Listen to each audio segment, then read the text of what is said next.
Hi, you guys. How are you? It's been a minute. I did a whole video and then it turns out there was no volume whatsoever. So let's do a take two. All right. So I'm just letting you know what I'm doing. I'm still writing my book. And if you see me looking down, that's because I'm looking at the stuff I'm going to share with you. So, one thing I did is I bought a Udemy course on writing romance because I know that romance, there's rules you have to follow. So, I bought How to Write a Romance Novel Fiction Writing Mastery by Peter Simon. It's a very thorough course.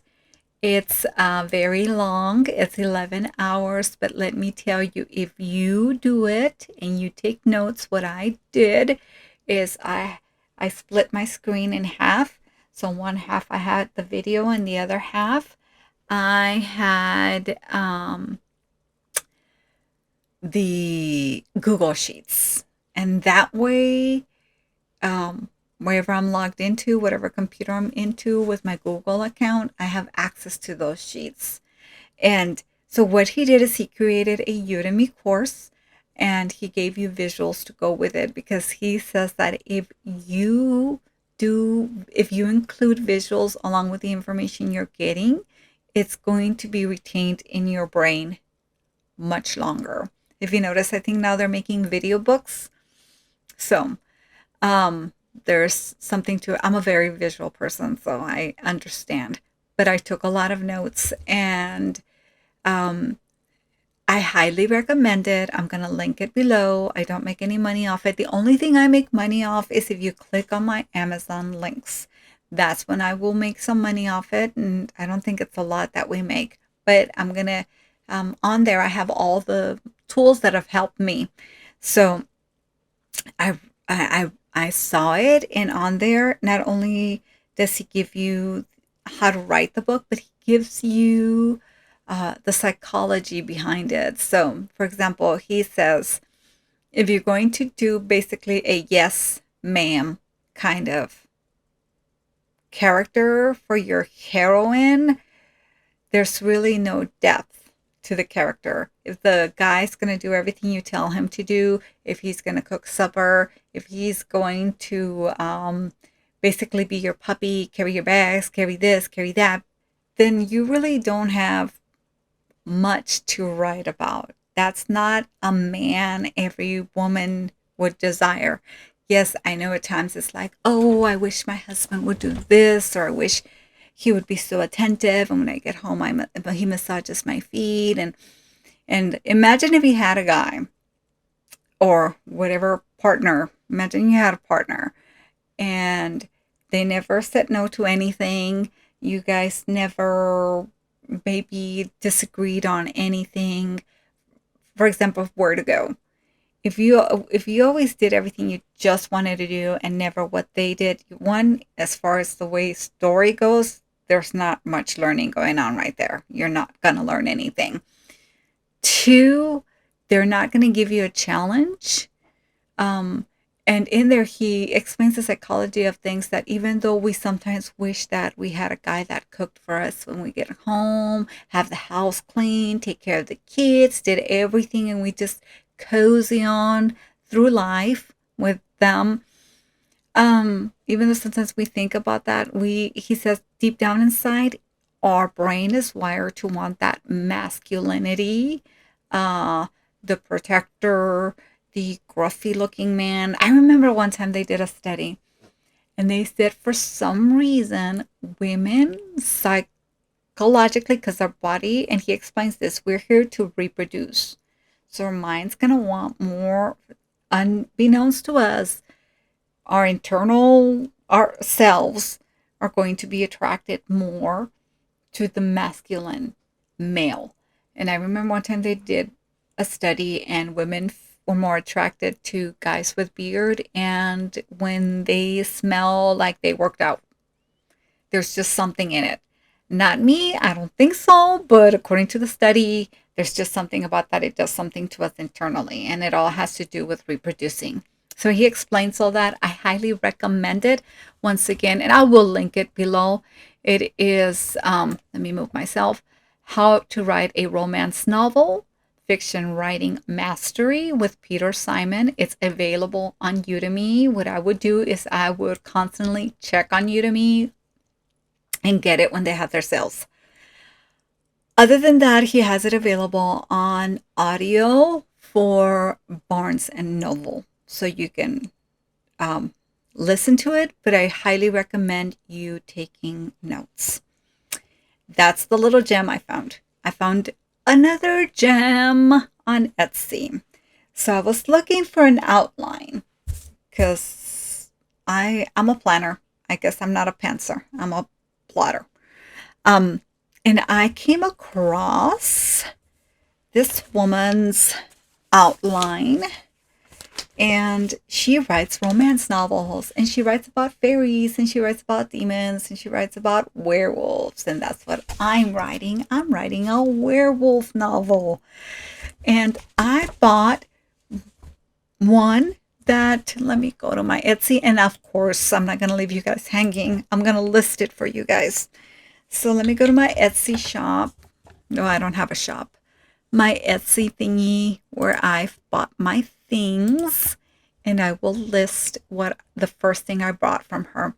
So the first thing I bought was the Ultimate Romance Series Bible, and she is under Wizarding World, and I will list that. Oh, for some reason I paid quite a bit for it. I paid $29.99, and with our tax it was $32.46. And I'm gonna let you know it's worth it because she sells them on Amazon. But the thing is, when you buy it on Amazon, you just get something like this. This is what you will get. I'm just using the Emotional Thesaurus as an example. You will get it. You fill it out, even though it's $17 or $19.99.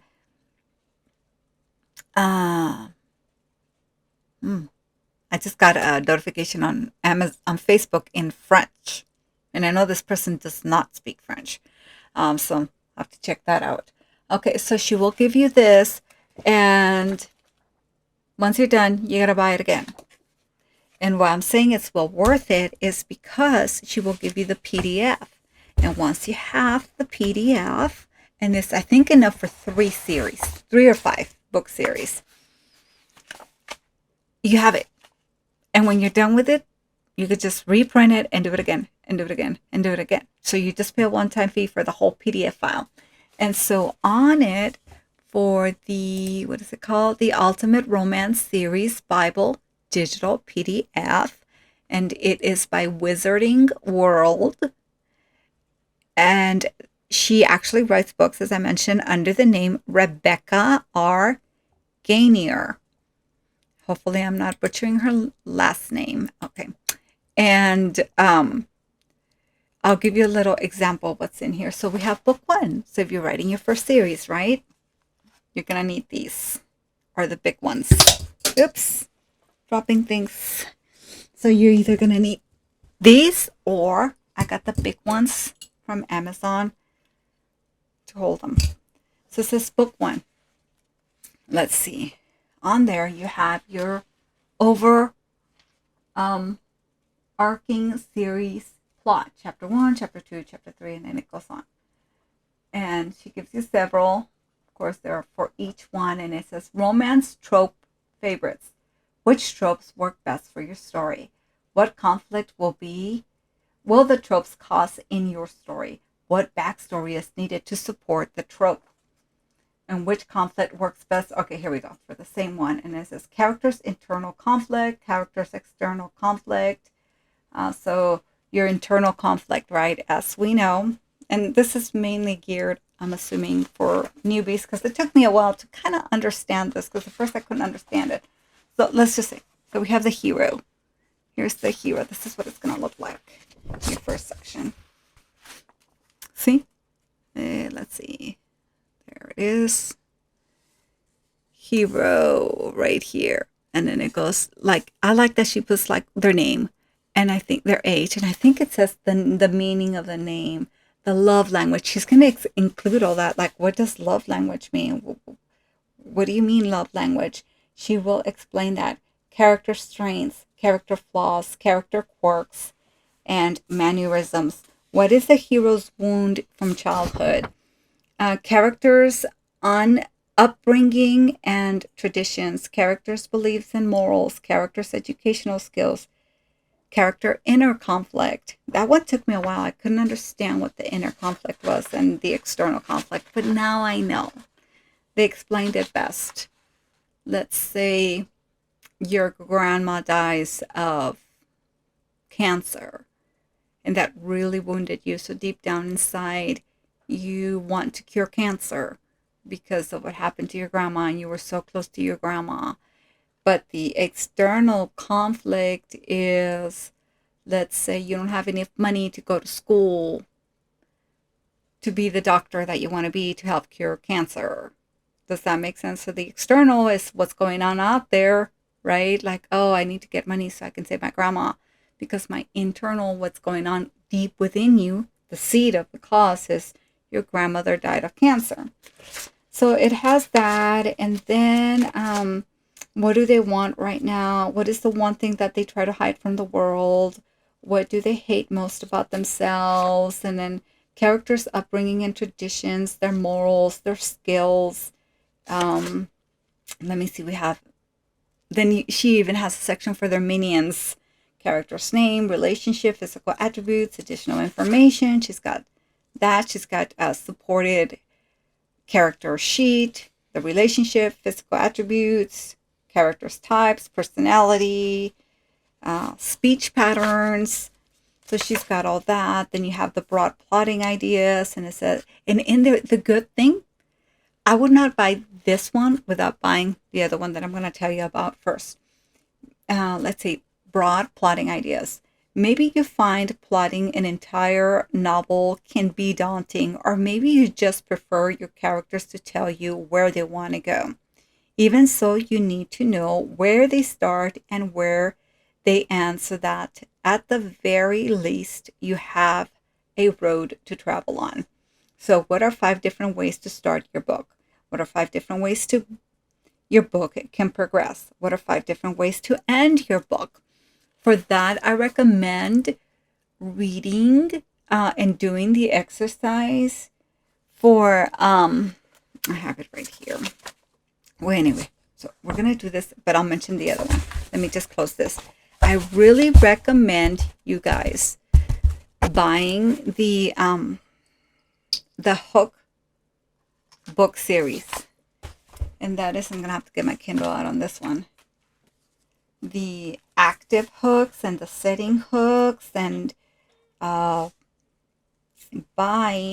recommend reading them and doing them.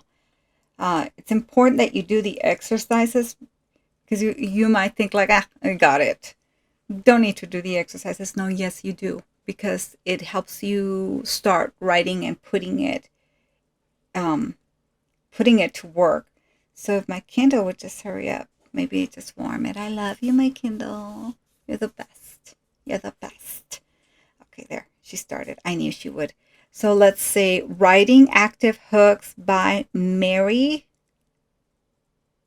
Let me see what her name is. Buckham. So here's like one. It went because I already did them all. So Writing Active. They're all listed under there. I suggest doing that because that's really going to help you filling this out. So we have that. Now, here is the gem de la creme that she sells. And for that one, I paid $21.64, and that included tax. And it's called The Ultimate Romance Plotting Workbook Digital Download. I know they're expensive, but think about it. You're going to be able to reuse them and reuse them and reuse them because all you have to do is print them out. I will let you know that the Ultimate Plotting This is what it looks like, and it's black on her thing. The ultimate romance plotting workbook. Not only is it going to explain to you about how romances are written, it's like, I recommend getting this. If you don't get anything, get this if you want to write romance. Because she literally is going to help you. It's how to write the book. It's almost like a workshop with, I guess, like an outline for you writing. So I highly recommend it. Remember I said love language? So it says here, another thing you should do to determine for your hero or heroine is their love language. There are 5 different love languages or ways that people like to be shown love, and the way that they show love. Remember, in writing, if you want to make it powerful, is we show, right? And I used to have a problem, or it was hard for me, like, show, how am I going to show? Like, what's the difference? I took a writing course a very long time ago, and somebody said, unless you're in their head, you cannot be telling me what they're thinking. You can't. But when you're at work, let's say you're somewhere, and someone comes in and you know they're mad. You can tell they're mad. How can you tell they're mad? By the way their face looks, the facial expression they're making, by the way they're carrying themselves. Maybe they're breathing heavy. Maybe they're stomping hard. Maybe they're slamming doors. That's showing, right? Like most of the time somebody might say, I love you. And you're like, you keep telling me you love me. I know you love me, but you're not showing me you love me. How do they show you they love you? They buy you little candies without you even asking. They bring you a flower. They take out the trash. They're showing you. That's the same thing with writing. So let's see, the love language. Quality time. Here's one of the ones. Communication. Uninterrupted. One-on-one time. Sincere conversations. And actions. What do? They go on dates. They spend time together. And what do you avoid? What would you avoid? Distractions or interrupted time together. Long time without connecting. So that could be like a love language. The reason it takes me a little bit is because the font she used, you can read it on your PDF. It'll be perfect. But when you print it out, the font, I think she used Merriweather, or she could have used, there's the Roboto Serif. That's what I'm thinking. She chose one of them because it's kind of thin. So I recommend it. And so I'm also going to like give you little examples of what's in here, okay? So on there, she also has the type of person. So your hero, they could be a jokester. Well, what is a jokester? It's a carefree spirit who enjoys bringing joy to others. He can be careless, but would never purposely hurt anyone. He gives the appearance of letting things roll off his back and hides pain with a laugh. Goal is to have fun and be happy. Fear is boredom. So this is what she calls, I tell you, you have to buy these big things, these big little clips, binder clips. This is the hero archetypes. So you have the chieftain, the soldier, the jokester, the savior, the recluse, the artist, and the player. So here's the love language. Let me see, love language. See? Then we have the hero. Then she gives you have to fill out more stuff. And this is 400 pages, by the way. Yeah, it's a lot. First, she makes you fill out a thing about you. That's what she makes you do.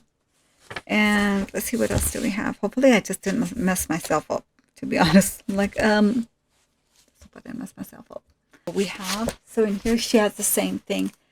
The hero, heroine, my name is going to be Stara. And what does it mean, star plus Ara? And Tara means star. So I decided to call her Stara. Ara means altar protection. Ara and star mean star and earth. So, and here she's got character's archetype, character's strengths, character's flaws, character's quirks, and mannerisms. What is the hero's wound from childhood? Let me see. Here was the first. I was going to name her Baleen, and then I decided, nah, I don't like it. So then we have character upbringing, characters, traditions, beliefs, morals. So she goes into it. Then what is their best childhood memory? What is their worst childhood memory? What is their guilty pleasure? So then now we have the GMCN. What is that? Goal, motivation, conflict, and need. And she explains all this in this. Let me see. I think I just hit my microphone. Heroine's archetypes. So now we also have the heroine. What is she? The boss, the crusader, the nurturer, the professor, the rebel, the seductress, the free spirit. Let's see. The free spirit. I always love free spirits. Everybody tells me I'm a free spirit. So the free spirit is fun and spontaneous, sometimes leading her to be irresponsible. She lives by her own rules and does what makes her happy. She always sees the good in others, sometimes to her own detriment. Goal is freedom. Fear is entrapment. So she includes all that. For example, so now you have the heroines' names. Then she's got notes that you can fill out and conflicts. And then she explains all about the conflict. And supporting characters. She's got a chapter on that. And I mean, romantic beats. She explains that. Like, I'm not lying. Like, look. Let me see. See? Romantic beats. And she explains that. And then once that's that, there's another page of the romantic beats right here. See? Like in another page. And then she gives you a plotting grid. So it's 400 pages. There's a lot that you have to fill out. But it's only going to help you with your story. But before you do that, what I would suggest that you do, I know what I was doing. I know where those sheets go. At first I was like, where did these sheets go? Like, I'm confused. They go in here, in the front. The first thing I would recommend, okay, if you don't buy Peter Simon's Udemy course, this is the next best thing that I suggest that you do. But he really helps you with the psychology of things. So I leave it to you. The thing that I would recommend that you do first is buy, the Kindles are always cheap, but also, and they're like $20 a piece, these things, but they're cheaper on Kindle. And you can also open it on your computer. And if you have Kindle on your computer or a Kindle book, but also have these. I bought one at a time. The Emotion Thesaurus. So I would recommend that you get either a Microsoft, through Microsoft, or your Google Docs. And I would recommend that you put a picture, go to Pinterest and look for a picture of someone that resembles your character. Put a picture on there, put their name, and then I started off with the occupational, like what is it that they're going to be doing. So, because this is going to help me write the chapters, it's going to help me go into their personality. It really helps flesh out your character. If you get the emotional wound, the emotional, the occupational thesaurus, and I'm moving so many things. For example, I jotted down for Michael. Okay, I'm just going to list my character. So Michael, I have him, and in there, what kind of occupation is he going to be doing? Well, he's a hunter. He hunts things, right? But they don't have werewolf hunters on there, on the occupational thesaurus by Angela Ackerman and Becca Puglisi. And they're listed underneath. Michael, so I have a bounty hunter, and then I have a private detective. But in reality, like that's what his dad wants him to do, and that's what he's learning, right? But in reality, he doesn't want that. In reality, he wants to be a chef. He's a foodie. He likes to blog. Now, I really think that they need to update these because now we have influencers, we have bloggers. Um, she might have a blogger on here, to be honest with you. Let me see. Let me go to. Does she have blogger? She has a barista, baker, bartender, book, bouncer, bounty hunter. See, so I'm going to have. So I could also include a bouncer, bounty hunter, and I could also have the private investigator. But because his love is food and he wants to own his own food truck, is I have food critique. I also have why food critique. Well, that's the closest there is to a food influencer, foodie blogger. So that's what I put on there. So that way it helps me. Let's say let's just say, okay, for chef and the food critique. So what I did, a food critic. I put critique on here. Food critic. Overview. It gives you an overview, and a food critic tests and reviews food, right? Necessary training. Well, you really don't need much, but you could be a great journalist, communication, English, culinary arts school, have a very well-developed palate, useful skills, enhanced sense of smell, enhanced taste buds, hospitality, helpful characteristic traits, analytical, courteous, curious, source of friction, being accused of nepotism, critics trying to, being pressured. You might be pressured to try to give a positive review in someone.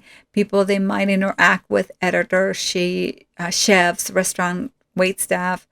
It just goes on and on, letting you know about them. Character might choose this profession, why they failed at working at a restaurant, or why did they do it? Well, they have a passion for food. So this helps you flesh out your character, so that way you can, when you're writing your scenes, it can start helping you flesh them out better and write the scenes. Another thing that I have for like mine, emotional wound. So not only am I going to write down, so I have their picture, and for Michael, I have bounty, private detective, food critic, and chef. And then I'm going to put his emotional wound, or you could put the emotional wound on top and then the profession, right? So because I have my heroine, and her name is Stara. So in here, what happened? She failed to save her mother when she was little. So what are some examples, right, with the emotional wound, in case you don't have this? Well, what kind of could she have failed at? Well, failing to rescue someone who was drowning, not stopping a suicide on time, failing to protect a child in a school shooting, being unable to revive a loved one after an overdose. So those are just some of the examples. And then basic needs often compromised by this wound: love and belonging, safety and security, esteem and recognition, and self-actualization. The false beliefs they might have: it's better to avoid love than to love and lose it. Perfect for romance. The character may fear dying suddenly. Possible responses and results: flashbacks, right? No longer finding joy in activities, becoming a risk averse, trying to bubble wrap loved ones and keep them safe, thereby smothering them. Personality traits may form attributes. They might be alert all the time. They might be independent, industrious, introverted, meticulous, protected. Flaws they might have is fanatical, humorless, impatient. Triggers that may aggravate this wound: needing to enter a police station and speak with an officer, a sound tied to the event, opportunities to face or overcome this wound, being in a life or death situation. So this can help you, right? If you're writing a book, what is an opportunity? What can you write in your book? Being put into a position where one is responsible for someone. And yeah, so it's got like a whole 2 pages of a bunch of information. One thing I do is when I get these little inserts in the mail for us, and they're kind of like plasticky, I keep them and I use them as bookmarks. So I highly recommend the Angela Ackerman and Rebecca Puglisi. All their thesauruses. I just have them all. I do. For some reason, I bought 2 and 2 of these, meaning to buy 2 of the other ones, but I only have 3 of them here. But I have all of them on Kindle because they're cheaper. So what else? As I mentioned, I recommend word painting. It just has like, I like when people do word painting. That's just me. I grew up listening to a lot of poetry. So in Mexico, they would always have like the poetry things, and I would watch them. If you grew up in El Paso and Juarez, I used to watch them in Nicolico. Then I have, since they're going to do like shamanism in there, I have the Encyclopedia of Magical Herbs with Scott Cunningham, and I have the Earth, Air, and Fire, More Techniques to Natural Magic by the same author. So I have all that I'm doing right now. But before I do my character sheet or anything, because I've gone back and rewritten some stuff that helped me when I was doing the writing active hooks, writing active settings. When I was doing that, I went back and I rewrote some things on my chapter. And I will read that to you guys later. But I just wanted to keep you guys like, hey, I haven't disappeared. I am writing. I had gotten like really sick, and but I'm back on it. I've been reading. Like literally, I went back and I reread everything. And the ones that I recommend that if you're gonna read anything is let me get my, and I have them all on there. They're gonna be down there. Read books that you enjoy. They also say read bad books. But I enjoy all the, I read Writing Your Book from the Middle. That one's really good. But if you want to just get on it right away, I recommend William Bernhardt's writing series. Recommend Writing Active Hooks. All of Mary Buckham's writing active settings. I recommend reading those. And if you can, writing your book from the middle, getting the plotting thing from Etsy, if you kind of want to speed things up a little bit, and Peter Simon's Udemy course. And last but not least, I also like the way Soule writes, S.A. Soule, and I have those underneath for you. And just letting you guys know. But before I can even fill anything out regarding my character sheets and the plotting and the book 1, because it's going to be a 3-book series that I'm doing at this moment, is I recommend you buying this one, buying if you had to get anything at all, I would recommend the Ultimate Writing Romance Plotting Workbook on Etsy. You might have to contact her and ask her if she can make it available for you, because that's what I had to do. Because she has the other one, the series one. She has the Ultimate Romance Series Bible Digital PDF download. She has that one. When I was reading it, it talked about this, and I couldn't find it. I could just find it on Amazon. And I'm like, why am I gonna, for me, I mean, you can, it'll greatly support her, but I'm like, I would rather be able to have the access to be printing them out as many times as I need. And if I mess up on a page, I have the ability to print it out like I messed up on one of the pages. So I recommend that, and I will keep you guys posted. I'll do another video next week, and we'll start again with our exercises, because I do love exercises, writing from a deep point of view, and showing versus telling. And that's what I really like. And of course, I know there's times where we have to tell to kind of speed up the pace. Oh, and another thing I recommend is if you haven't seen the movie Fall, that one has a great hero's journey, and you can see how she changed right in the beginning. She thought she had a lie. What was her lie? She wanted to die. She didn't want to live anymore. Her husband is not there with her, and she just wants to waste away and die. But by the end of it, she realizes, no, I want to live, right? She's opened her eyes. I even writing the book from the middle, I paused it down the middle, and that's where I can see where she had her mirror moment, right? Where she's testing herself. The mirror moment is when you find out who you really are. And are you going to go through that door and never come back again? You're like really shedding the old person behind. That's why writing your book from the middle, I learned that. And I got that one from Peter Simon, who wrote the romance thing on Udemy. And I will list all that. But I don't want to make it long because it's already long. And I hope you guys keep writing, because there's only one person that can tell your story, and that's you. So only you can write your story. You guys take care. Bye-bye.